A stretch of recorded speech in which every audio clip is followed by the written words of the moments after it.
కాబోచానా వేడి వేడి అన్నం చూసారా, బాస్మతి అన్నం పెరపెరలాడుతుంది కదా, పెరపెరలాడుతూ వాసన గుమాయించేస్తుంది నాకు.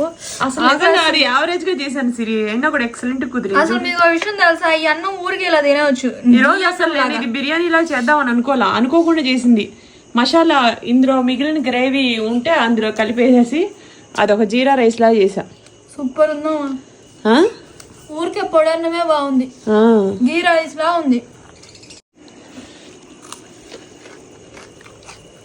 పలావ్ కలుపుతున్న అక్క, తింటున్న సిస్టరు చూసారా, దొండకాయ చనా మసాలా కూర ఇవన్నీ. ఇదేమో పలావ్, సింపుల్ బగారా రైస్. పలావ్ అంటే పలావ్ కదా ఫ్రెండ్స్, నేను పలావ్ చేస్తాను ఎక్స్పెక్ట్ చేయకుండా చేసింది. దొండకాయ మసాలా కర్రీ కోసం నేను ఆ మసాలా తీసి ఇందులో వేసింది, అందులో వేసేసి ఎసరు వేసేసి అంతే. మంచిగా కుదిరింది ఇది, అయినా కూడా అసలు పెరపెరలాడిపోతుంది. బాస్మతి కదమా, బాగుంది రైస్, బాగుంది, చాలా సూపర్ గా అనిపిస్తుంది సిరి. బాగుందా శతాక్షి?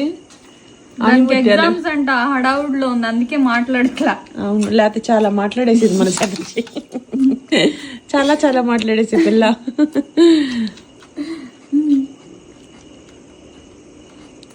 లైటింగ్ భలే ఉంది సిరి నీ వెనక.